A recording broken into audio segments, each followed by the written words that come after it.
لله رب العالمين والمتقين والصلاة والسلام على سيدنا المرسلين وعلى آله وصحبه أجمعين. قال الله تعالى: ولتكن منكم أمة خير يأمرون بالمعروف وينهون عن المنكر.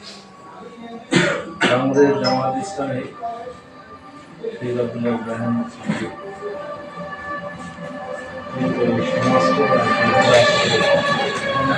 সমাজ সাধারণ সভা সেটা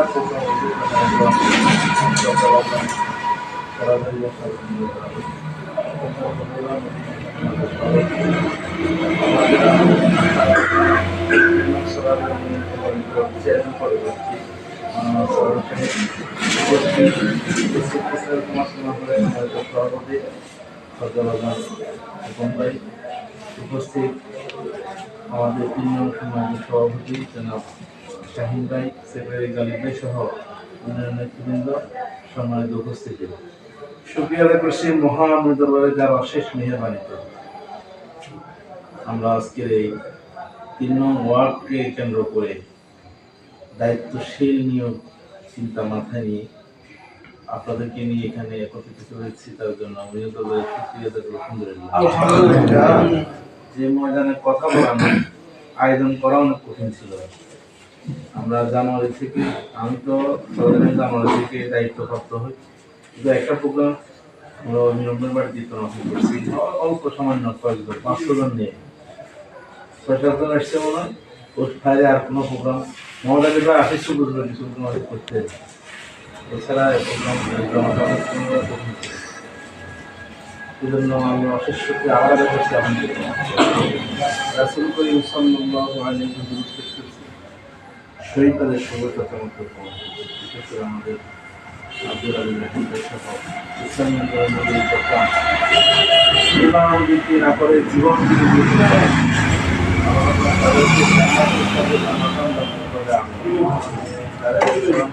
বিজয়ের মাসে 71 বিজয় মুক্ত বাংলাদেশ আমাদেরকে সুন্দর একটা আয়োজন করার জন্য সুযোগ করে দিয়েছে। আমরা তাদের জন্য সর্বোচ্চ জান্নাত কামনা করছি। একজন দায়িত্বশীল যে জনপদ নিয়ে হাঁটবে ওই জনপদে আগাছা জন্মাবে, কাজ হোক তো না হোক ওখানে দুষ্টি বিচারে আছে।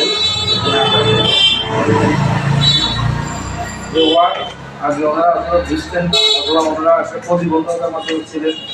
আমরা একটা ইউনিট একটা ওয়ার্ড এরকমই ছিল। 3 জন কর্মী 5 জন কর্মী মাসে কিছু টাকা জমা দিয়ে এসতেন, মহোদয় সহ বসে রিপোর্ট করতেন।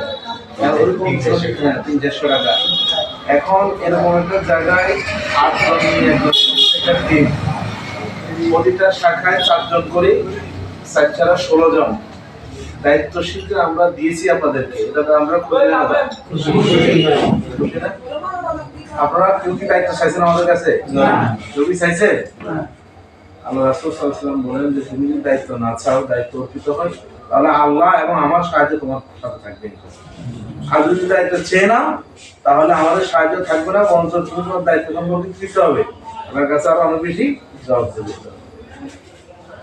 আমরা দায়িত্ব কেউ চেয়ে নিই, অন্যান্য রাজনৈতিক দল যদি আমরা তাকাই তাহলে অনেক আগ থেকে ব্যানার পেস্টন ফেসবুকে পোস্ট করে যে কেউ ওইটা পদপ্রার্থী ওইটা পদপ্রার্থী আছে না, বিভিন্ন রকম।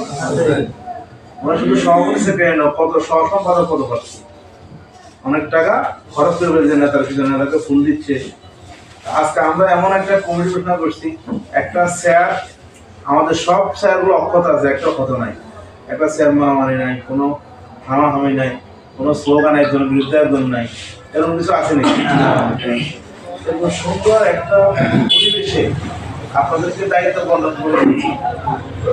এবং এই দায়িত্ব পাওয়ার পরে কি আমরা ঘুমাবো না কাজ করবো? কাজ করবো ইনশাআল্লাহ। আমরা সভাপতি দিয়েছি, সেক্রেটারি দিয়েছি, অধ্যক্ষ দিয়েছি।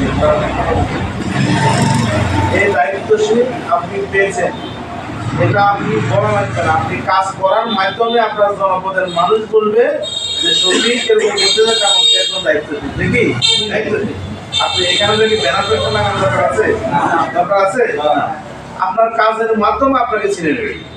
আল্লাহ রাসূল সাল্লাল্লাহু আলাইহি ওয়াসাল্লাম নবুয়ত প্রাপ্ত হয়েছেন 40 বছর বয়সে, কিন্তু উনি এর পূর্বে যে কাজগুলো করছেন ওই কাজগুলো তার দাওয়াতি কাজে অনেক আঞ্জাম দিচ্ছে না। খাদিজার বলছে যে আপনার প্রতি অন্য কোনো মিথ্যা অথবা কোনো কিছু আপনি করতে পারেন না, কারণ হচ্ছে আপনি আসিফ ছিলেন, আপনি মানুষের দল সম্পর্ক কখনো মেরে খান নাই, আপনি আত্মীয়র হক যথাযথ আদায় করছেন। ওই নবুয়ত প্রাপ্তির পূর্বে যেভাবে মানুষের সাথে কথাবার্তা আচার আচরণ কাজ করছে, আবু বকর তো 80 বছর আল্লাহ রাসূলকে এটা বলছে, হ্যাঁ বলছে, কথা এটা সত্যি না, কারণ ইহুদি আবু বকর সময় সাথী ছিলেন, বন্ধু ছিলেন। আমরা যারা দায়িত্বশীল, আমরা বলা লাগবে না, আমাদের কাজের মাধ্যমে পরিচয় হবে আমরা একজন ইসলামী দলের দায়িত্বশীল। ওমান আহসানু কাওলাম মিম্মান দাআ ইলাল্লাহ ওয়া আমিলা সালিহান ওয়া ক্বালা ইন্নানি মিনাল মুসলিমিন। এখানে বলছে তাদের চেয়ে কারা উত্তম, যারা মানুষকে আল্লাহর পথে ডাকবে, এটা হচ্ছে আমলে সালেহ করবে, আর এই আমলে সালেহ করার মাধ্যমে তারা নিজের প্রতি আস্থা বিশ্বাস বলতে পারবে আমি একজন মুসলমান, আমি একজন কি মুসলমান। তাহলে আমলে সালেহ আছে নাকি? আমরা দায়িত্বশীল যারা, আমরা কাজ কর্মের মাধ্যমে আমরা ওকে জানিয়ে দিব আমি একজন দায়িত্বশীল, আমি একজন মুসলমান, আসো তুমি আমার কাতারবন্দি হও, আমার দাওয়াতি কাজে কি করো, আঞ্জাম দাও, শরীক হও। এজন্য আমরা যারা দায়িত্বশীল, আমাদের রূপরেখা চেঞ্জ হয়ে যাবে, আমাদের ডেকোরেশন চেঞ্জ হয়ে যাবে, আমাদের আমল আখলাক চেঞ্জ হয়ে যাবে। আমরা দায়িত্বশীল, মসজিদের প্রথম কাতারে আমরা থাকতে হবে, আমরা দায়িত্বশীল, আমরা কি দায়িত্বশীল। ওই সমাজে যদি কেউ ওরা বাছাই করে যে এটা এই সমাজের মধ্যে কার কাছে আমার আমানত থাকবে, তাহলে আপনি যদি এক নম্বরে থাকতে পারেন, তাহলে আমরা মনে করবো যে আপনি দায়িত্বশীল, আপনি কি দায়িত্বশীল। এরপর ওই সমাজের মধ্যে ভালো মানুষ আপনাকে যাচাই করবে, একটা কমিটি দিবে, আপনার নাম সামনে আসবে যে হে দায়িত্বশীল, এর কাছে আমানত, অন্যান্য সবকিছু ঠিক থাকবে, একে আমরা সর্বোচ্চ সমাজে সহযোগিতা হবে। তাহলে এটা কি করতে হবে, আপনার কাজের মাত্র আমল আখলাক, চলাফেরা, কথাবার্তা সবকিছুর মাধ্যমে মানুষ আপনাকে ভালোবাসবে। কি করবে, ভালোবাসবে, কারণ আপনাদেরকে যারা আনছে তারা আপনাকে হুমকি রুখে দেয় নাই, টাকা পয়সাও দেয় নাই, এটাও বলে নাই যে আগামী শিক্ষক প্রথম যদি না যাও এরপরে কিছু বলছে না। ওই বাইরে আপনাদেরকে মহব্বত দিয়ে দেওয়া দিয়েছে, আপনারা বাইরেরকে পছন্দ করেন, ভালোবাসেন, এই সংগঠন চিনছেন ও বাইরের মাধ্যমে, সংগঠন চিনছে কাদের মাধ্যমে, ও বাইরের মাধ্যমে। সুতরাং আপনি এরকম একটা মৌমাছির পোশাক হবে, যে পোশাকের কাছে মৌমাছি অটোমেটিক মধু সংগ্রহের জন্য আসবে। এজন্য আমাদের গুণগুলো, আমাদের আমল আখলাক, মুআমালা, কথাবার্তা, চারিত্রিক মাধুর্য সবকিছুর যোগ্যতা আল্লাহর কাছে চাইতে হবে, নিজের জীবনকে পরিবর্তন করতে হবে, নিজের ডেকোরেশন থেকে শুরু করে আমল আখলাক সবকিছু পরিবর্তন করতে পারি, তাহলে আমরা দায়িত্বশীল হিসাবে আল্লাহর সাথে অংশ নিতে পারবো। ময়দানে আমার দায়িত্বের কারণে ময়দানের লোকগুলো আমাদের সংগঠন কি হবে, স্বামী পারবো তো ইনশাআল্লাহ। ইউনিটের যে পূর্ণাঙ্গ দুটা ইউনিট করছে, ওই ইউনিটে অনেকগুলো কাজ আছে। আপনার যারা কর্মীর কাজ আছে না, আছে কি না? আছে। আপনি দাওয়াত ইয়াজ করা, প্রোগ্রাম উপস্থিত থাকা, রিপোর্ট লেখা, বাইতুল মাল দেয়া, সামাজিক কাজ করা, আছে নাকি? এই আমরা কর্মী। এরপর ইউনিটের যে শর্তগুলো আছে, কিছু মানুষ যিনি কমিটি গালিব বলছেন যে একজন সক্রিয় সদস্য 4 জন কর্মী, এটা প্রধান শর্ত। এরপরে যখন কমিটি ঘোষণা হয়ে যাবে, ইউনিট ঘোষণা হয়ে যাবে, তখন ওখানে কাজ আছে কয়টি? আপনি প্রথমে পরিবর্তন করতে হবে, কমিটি করতে হবে, সাধারণ সভা করতে হবে, তালিবাতি বৈঠক করতে হবে, এরপরে শেষ শুক্রবারে অথবা শেষ সপ্তাহে আপনি দাওয়াতের গ্রুপ করতে হবে। এগুলো যখন হয়ে যাবে তখন আপনার রিপোর্টের মান চলে আসবে।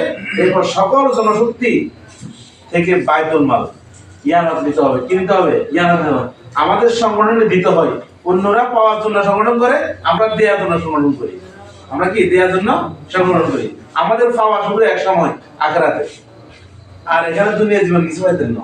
কি পাবেন? হয়তো পরিবেশ চেঞ্জ হলে উত্তম মধ্যম পাবেন, কিন্তু হচ্ছে কিনা উত্তম মধ্যম পাবেন। এছাড়া আমরা পাবো কাছে আল্লাহর কাছে, আল্লাহর কাছে পাবো। সুতরাং এই কাজগুলো আপনারা করতে হবে নিয়মিত। সবাই ইয়ানাত দিয়ে দিবেন, আপনারা ভিতর দিয়ে ইয়ানাত থাকবে। ইউনিটের ইয়ানাতগুলো নাইন ভাই যে 4টা ইউনিট, ওই ইউনিটটাই ইয়ানাত ভাগ করে দিবেন। কোন ইউনিটে কত দেওয়া হবে জনশক্তির আলোকে 300, 400, 500, 200 এবং প্রতি মাসে ইয়ানাত এবং নেশাব এবং রিপোর্ট জমা দিতে হবে। আমাদের ইউনিটের রিপোর্ট আছে, রিপোর্টগুলো এক বিষয়ে বুঝে দিবে। এবং আরেকটা প্রোগ্রাম করলে আমরা একদম আসলে রিপোর্টগুলো বুঝে দেবো, রিপোর্টগুলো করবেন এবং নিসাবগুলো আদায় করে শাখায় জমা দিবেন। তাহলে এই কাজগুলো যদি করেন তাহলে বুঝবো আপনার ইউনিটটা সক্রিয় আছে। আর যদি আপনি জিমাই যান, ইউনিট রিপোর্ট না করেন, নেশাব না দেন, তাহলে বুঝবো আপনার এখানে দুর্বলতা আছে।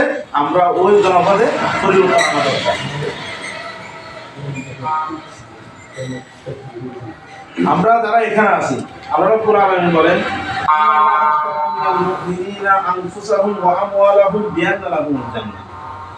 আল্লাহ বলছে আমি তোমাদের কাছে জান্নাত বিক্রি করব, বিনিময়ে যদি তোমার জান এবং মাল আমার বিক্রি করতে। দাম দিছে কে? দাম দিছে কে? আল্লাহ বলছে দিছে আল্লাহ, আবার আল্লাহ তো তার কাছে বিক্রি করবে, আর বিনিময়ে আমার জান্নাত দিবে। কি দিবে? জান্নাত দিবে। ওই জান আমরা সবাই সময় দিচ্ছি, জিহাদের ময়দানে যাওয়াটা দিয়েছি, কিন্তু কষ্টে অর্জিত টাকা থেকে পকেটের নিজের টাকা অন্যের দেয়া খুব কষ্ট, খুব কি কষ্ট। এক সেকেন্ডটা পর্যন্ত তার জন্য কান্নাকাটি করুন, কিন্তু এরপরও নিজের উপরে তাদের দিতাম না, নিজের টাকা তারও দিব না। ইসলামী আন্দোলন আমাদের অন্যান্য কোনো রাষ্ট্রীয় কোনো ফান্ড আমাদের নাই। আমাদের আমাদের জিজ্ঞাসা করছে যে আপনারা এদের শহীদদের 1600 শহীদকে 2 লক্ষ টাকা করে দিচ্ছেন এবং তাদের আপনার বাড়িঘর ব্যবস্থা করতেছেন, যারা অন্ধ অপঙ্গুত্ব তাদেরকে দিচ্ছেন, এত টাকা আপনারা পান কোথায়? আমাদের জনশক্তির ফকট হচ্ছে আমাদের ব্যাংক, জনশক্তির ফকট কি আমাদের ব্যাংক, বুঝছেন নাকি? বুঝছেন? আপনাদের ফকেট গুলো থেকে টাকা নিয়ে আমাদেরকে জমা দিবে, আমরা সব থেকে নিয়ে উপজেলার জমা দিব, উপজেলা সবগুলো একত্রিত করে জেলাকে জমা দিবে, জেলা সবগুলো একত্রিত কেন্দ্র জমা দিবে। কিছু বলছেন? তাহলে আমরা যারা এখানে আছি বর্তমান সময়ে 50 টাকা 100 টাকা দেয়া কি কঠিন? আপনি নাস্তা করতে যান সকালে, আপনি বসবার পর্যন্ত খুঁজলে তো 100 টাকা জমা দিলে আপনাকে সেই বিরোধিতা করতে হয়, তার দুঃখ লাগে যে একলা দিয়েছে না কিভাবে মনে দিই। আর এখানে বসলে আপনি 50 টাকা নিচে নাস্তা করা আপনার সম্ভব হয় না। আপনি যদি 2-3 দিনের নাস্তা টাকা আপনি দেন ইসলামী আন্দোলনের জন্য, তাহলে এর বিনিময়ে যদি আল্লাহ আপনাকে জান্নাত দেয়, তাহলে লস না লাভ না? এখানে যারা আছেন ত্যাগের মন মানসিকতা রাখতে হবে, ত্যাগের নেতৃত্ব করতে হবে। তাহলে বিয়াম ওয়ালিকুম ওয়ান কুসুম, আল্লাহ আগে বসে সম্পদ দেওয়ার জন্য, পরবর্তী জান দেওয়ার জন্য, পরে কি জান দেওয়ার করতে আগে মাল দিবে, পরে জান দেওয়ার জন্য প্রস্তুত হবে। যেন আপনার প্রত্যেকে মাসিক যে নিয়ামত দায়িত্ব আছে, কর্মীরও দায়িত্ব আছে। কোন কর্মী আছেন যে নিয়ামত দেন না? কোন কর্মী আছেন নাকি? সবাই দেন। আর যারা সাধারণ তারা আপনি আপনার তৌফিক অনুযায়ী 100 টাকা 200 টাকা 50 টাকা যার তৌফিক যা আছে প্রতি মাসে যখন আপনার শুরুটা হবে বাইতুল মাল দিয়ে, আপনার মাসের খরচটা শুরু হবে কি দিয়ে? বাইতুল মাল দিয়ে। তাহলে পারবেন তো ইনশাআল্লাহ? পারবেন তো ইনশাআল্লাহ? আল্লাহ রাব্বুল আমাদের এই শহীদের ময়দানকে আমাদের কাজের মাধ্যমে এই ময়দানকে আল্লাহ রাব্বুল উর্বর করে দেন সকলে, আমিন। আমরা যারা এখানে এসেছি আমরা ইসলাম আন্দোলনের দায়িত্বশীল, আমাদের যোগ্যতা, আমাদের সাহসিকতা, আমাদের চারিত্রিক মানুষের স্বভাব সৃষ্টি করে এই ময়দানের মানুষের কাঙ্ক্ষিত আশা আকাঙ্ক্ষা পূরণ করার তৌফিক দান সকলে, আমিন। সবাইকে অসংখ্য ধন্যবাদ। সরাসরি ইউনিয়ন কাউন্সিলের অনুষ্ঠান পক্ষ থেকে অসংখ্য ধন্যবাদ জানাচ্ছি। আপনাদের আগামী দিনের সকল কাজকর্মে আমরা আপনাদের সাথে থাকবো, আসি, পরামর্শ দিব, আপনাদের দিনে আবার বারবার বসবো, আপনারা আমাদের ডাকে সাড়া দিবেন। সবাইকে অসংখ্য ধন্যবাদ। আসসালামু আলাইকুম।